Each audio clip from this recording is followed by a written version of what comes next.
Trois-Rivières, dans la nuit du 5 au 6 janvier 2009, des voisins dans le secteur du Cap-de-la-Madeleine ont entendu aboyer un chien de leur voisine, Mélissa Lambert, qui aboyait sans arrêt. Donc, on a fini par appeler la police et on a malheureusement découvert le corps de Mélissa, 31 ans, dans son appartement, donc dans son condo de la rue Perrault, secteur Cap-de-la-Madeleine à Trois-Rivières. Ce cas-là, on va le voir de deux façons. On va le voir d'abord par les journaux. Qu'est-ce que les journaux en ont dit à cette époque-là, donc à l'époque contemporaine des faits. Et ensuite, on regardera si l'enquête de coroner peut nous en apprendre un peu plus. Parce que cette affaire-là, depuis 2009, n'a jamais été résolue, pardon. Par contre, on a une piste, là, une hypothèse là, qui pourrait expliquer. Mais on va voir pourquoi on a les mains, on peut juste hausser les épaules parce que officiellement c'est non résolu malheureusement. Donc c'est encore, on parlait de féminicide récemment, là, depuis le début de 2021, mais il s'en produisait depuis longtemps déjà, donc c'est un autre exemple ici en 2009. Mélissa a probablement été assassinée par son conjoint. On va voir ça tout de suite. On va regarder d'abord les journaux. Donc, d'abord, on va voir l'édition du Le Nouvelliste du jeudi 8 janvier 2009, donc peu de temps après la découverte du corps de Mélissa. On voit d'ailleurs ici une photo d'elle avec son conjoint qui est soupçonné. On va comprendre un peu plus pourquoi.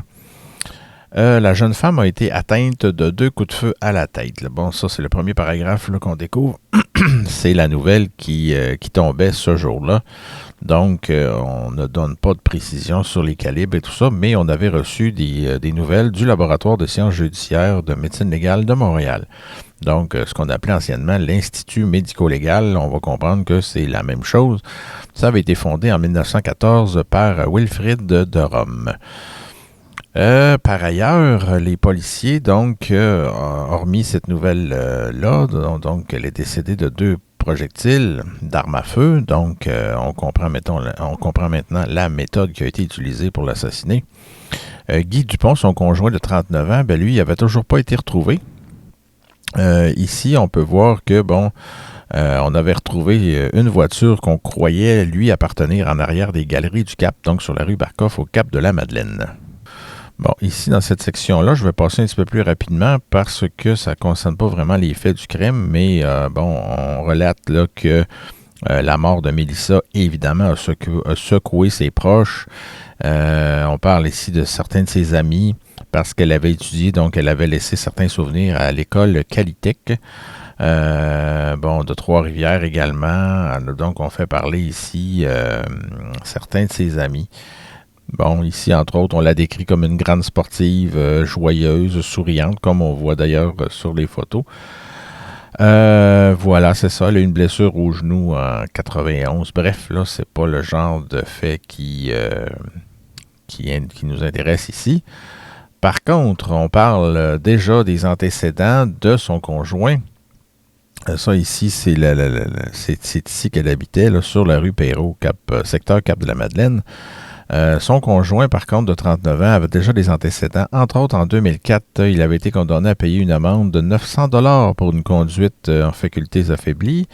Ensuite, pour drogue, en 98, pour une offense de même nature. Il avait payé une amende à ce moment-là. Donc, bref, lui avait un passé judiciaire. Il disparaît la même journée aussi que le corps de Mélissa est retrouvé. Alors, c'est quand même pas rien, c'est important parce que, comme on dit, les enquêteurs ne croient pas généralement aux coïncidences. Bon, maintenant, on se transporte toujours dans le nouvellisme, mais 1 an plus tard, donc le 6 janvier 2010, évidemment, vous aurez vu le gros titre ici, le mystère plane toujours. Donc, 1 an plus tard, ce n'était toujours pas résolu, cette affaire-là. Donc, on revenait sur certains détails là, de la rue Perrault, qu'elle avait été assassinée. Après de nombreuses recherches, les appels répétés au public, on a demandé l'aide du public, mais finalement, non, ça n'a pas avancé. Guy Dupont, qui, était considéré comme témoin important, on l'écrit ici, Bref, il était toujours porté disparu. On peut quand même revenir sur, vu qu'on est un an plus tard, on peut revenir sur un certain passé, dont un recul qu'on n'avait pas avec l'article précédent. Donc ici, on apprend qu'une semaine après le drame, les policiers avaient installé un poste de commandement dans le stationnement du centre commercial, donc les Galeries du Cap, qui sont assez bien connues là, ici à Trois-Rivières, pour essayer de récolter d'autres informations qui auraient pu résoudre cette affaire-là. Parce qu'on avait retrouvé son véhicule, mais on n'avait pas retrouvé l'arme apparemment. L'hypothèse, je ne sais pas si elle a été soulevée ici, mais est-ce qu'il aurait pu stationner aux Galeries du Cap et se rendre à pied à la rivière Saint-Maurice, qui est vraiment pas très loin, donc peut-être une centaine de mètres, là, ça se fait très bien à pied. Et est-ce qu'il s'est suicidé en se jetant dans les eaux du Saint-Maurice? C'est une possibilité, mais bon, et si c'est le cas, on n'a jamais retrouvé son corps à ce moment-là. On apprend également que les enquêteurs ont étudié différentes possibilités, dont évidemment celle du drame conjugal, mais aussi celle d'une erreur sur la personne, ce qui aurait pu être possible peut-être, là, étant donné les antécédents de son conjoint, c'était peut-être lui qui était visé, mais en tout cas, bref. Mélissa Lambert était employée de l'usine SCA Soins personnels de Drummondville au moment de sa mort. Elle y travaillait depuis septembre 2007, en tout cas selon cet article ici.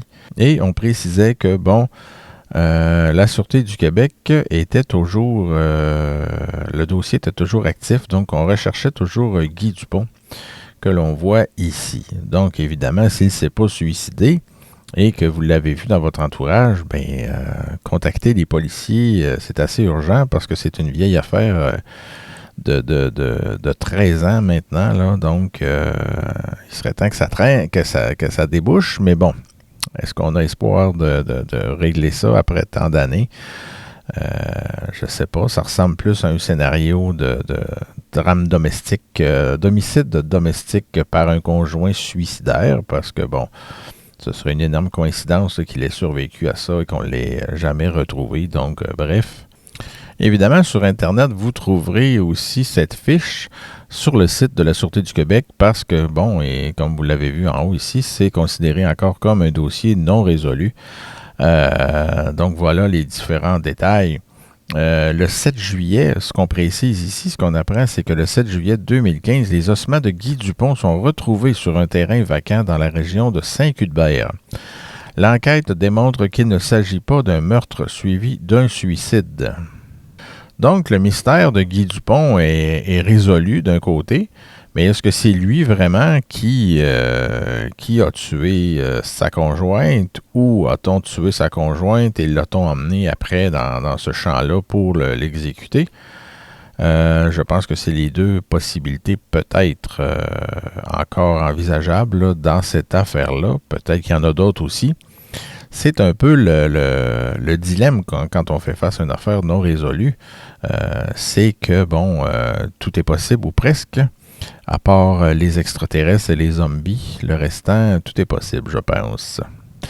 Maintenant, passons à l'enquête du coroner que j'ai commandée, il y a quand même quelques années. On voit même la date de naissance ici de Madame Lambert. Voilà le décès. Elle est décédée au CHRTR, donc au Centre hospitalier régional de Trois-Rivières. Cause lacération cérébrale par arme à feu. Autre état morbide, il n'y en a aucun. Elle a été identifiée par sa mère. L'examen externe a été fait par la pathologiste qui a procédé à l'autopsie de la morgue. Là, je me permets de lire un peu parce que, l'enquête fait seulement 2 pages. Là. On va s'en sortir avant l'heure du souper, il n'y a pas de problème. Médico-légal de Montréal, cet examen permet d'identifier 2 plaies d'entrée et 2 plaies de sortie de projectiles d'armes à feu au niveau de la tête. Elle a eu 2 balles dans la tête, puis les 2 balles ne sont pas restées à l'intérieur de la boîte crânienne. Donc, plaie d'entrée, décharge A. Donc, on y va pour identifier les 2 coups de feu. La décharge A, premièrement, plaie d'entrée 0,9 par 0,9 cm. Donc, je ne sais pas si vous êtes familier un petit peu avec les armes à feu, mais ça ressemble pas mal à du 9 mm. mais je ne veux pas m'avancer à 100% non plus, mais ça ressemble pas mal à ça. Situé du côté gauche de la tête, à 7,5 cm au-dessus de l'oreille gauche. Il y a présence d'une contusion de 0,9 par 0,9 cm au-dessus et en dessous de la plaie d'entrée, avec présence d'un dépôt noirâtre dans la plaie et sur l'os sous-jacent du crâne. Donc, le dépôt noirâtre, souvent, c'est parce que ça a été tiré de près. Maintenant, à la plaie de sortie, on retrouve une lacération linéaire de 1,5 cm avec contusion de 1,5 par 1 cm située sur le côté droit de la tête, à 4,5 cm derrière l'oreille droite. Donc, la trajectoire du projectile est décrite de gauche vers la droite, du haut vers le bas et de l'avant vers l'arrière. Maintenant, la décharge B, donc le deuxième ou l'autre coup de feu, parce que là, on ne peut pas dire lequel a été tiré en premier. En tout cas, moi, je ne peux pas. Plaie d'entrée, orifice allongé de 1,4 cm à la nuque du côté droit. La plaie de sortie, maintenant, elle a créé un orifice de 0,9 par 0,6 cm situé à la joue droite, sous le lobe de l'oreille droite. Bon, maintenant, d'autres précisions.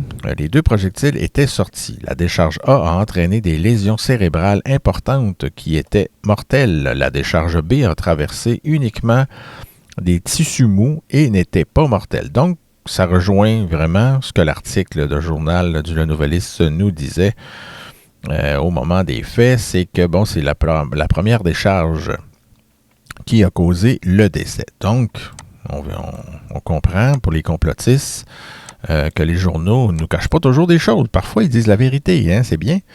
Cet examen a également permis de mettre en évidence la présence d'une contusion de 7 par 6 cm au niveau dorsal de la main droite. Oh! Donc, il y avait pas une contusion, mais une contusion, à la main droite. Qu'est-ce que ça veut dire? Je ne sais pas. Il pourrait s'agir d'une blessure de défense. C'est ce que le coroner nous dit. Il y avait également présence d'une contusion de 15 par 7 cm à la face postérieure de l'avant-bras gauche, dont il est plus difficile d'établir la provenance exacte. Aucune autre lésion traumatique significative n'a été décelée. Ensuite, l'examen interne. L'autopsie a été réalisée à la morgue, au cours de la journée du 7 janvier 2009. Cet examen confirme essentiellement les données de l'examen externe.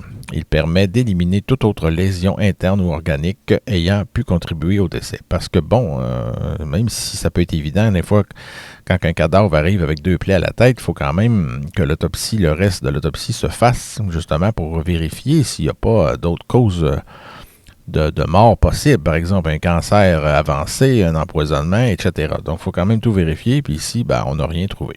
Donc, on parle d'autres rapports aussi. Il y a un rapport d'événement de la Sûreté du Québec dans cette affaire-là qui est non disponible. Évidemment, on aura compris que parce que c'est une affaire non résolue, on ne dévoile pas tout dans l'enquête de coroner, c'est évident. Les informations sont quand même fiables de ce qu'on trouve là, dans ça, mais on ne peut pas tout vérifier parce que si un jour on attrape le coupable, s'il y a lieu, on va se servir des informations que le public ne sait pas encore. Donc, c'est normal qu'on ne sache pas tout. Donc, ici, on revient sur les faits un petit peu là, pour résumer. Donc, la victime, une jeune dame de 31 ans, a été retrouvée grièvement blessée par arme à feu au domicile de son ami au cours de la nuit du 6 janvier. Donc, c'était pas vraiment chez elle, c'était chez son ami. Donc, chez Guy Dupont, c'est ce qu'on comprend. Le condo devait lui appartenir. Elle a été transportée au centre hospitalier régional de Trois-Rivières où le décès a été constaté à 15h15 le même jour par le neurochirurgien qui l'avait admis à l'unité des soins intensifs de l'établissement. Le décès est consécutif à un homicide dont les circonstances seront élucidées par l'enquête policière en cours. Bon, force est d'admettre que 13 ans plus tard, ce n'est pas le cas. Commentaire. Donc, le coroner se permet un commentaire. Comme il s'agit d'une enquête criminelle, aucun commentaire ne sera fait à partir des faits fragmentaires qui nous ont été communiqués. Évidemment, comme je disais, c'est une affaire non résolue, donc le coroner, c'est très, très compréhensible qu'il reste prudent. Ensuite, en conclusion, il écrit « Il s'agit d'une mort violente par homicide ». Bon, c'est évident. Le décès est consécutif à des lacérations cérébrales sévères par un projectile d'arme à feu.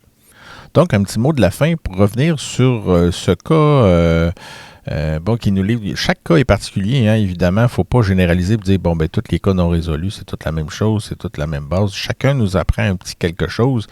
Et ici, je pense, en tout cas, celui de Mélissa Lambert, ce qui nous apprend, c'est que, premièrement, quand on commence à lire l'histoire, le résumé, en tout cas, de cette affaire-là, c'est qu'on pense, bon, tout de suite, elle est agressée chez elle, c'est un cas non résolu. Après ça, on découvre la partie de son conjoint, Guy Dupont, avec ses antécédents et tout ça. Donc, je suis sûr que vous y avez pensé, vous aussi, que, bon, on peut le soupçonner sévèrement. Et même sérieusement, je veux dire, bon, tout pointait sur lui. Il aurait pu, bon, par exemple, abandonner son auto, puis aller se jeter au fleuve, pas au fleuve, mais dans la rivière Saint-Maurice, qui, bon, communique avec le fleuve vraiment pas loin après.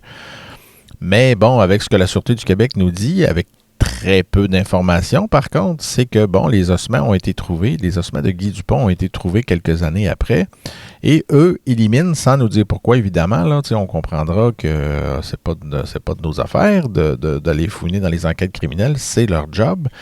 Et bon, ils nous disent que ça n'a pas rapport avec un drame conjugal, un meurtre suivi d'un suicide. Donc, qu'est-ce que c'est? Là, ça nous amène, je pense, deux hypothèses. Soit que Guy Dupont a tué sa conjointe dans un accès de colère, puis que, bon, il s'est retrouvé à mourir de froid dans le champ, ou je sais pas trop quoi, là. Bon, il est mort que c'est pas un suicide. C'est ce que ça nous dit, que c'est pas un drame conjugal suivi d'un suicide. Ou ça implique une autre personne.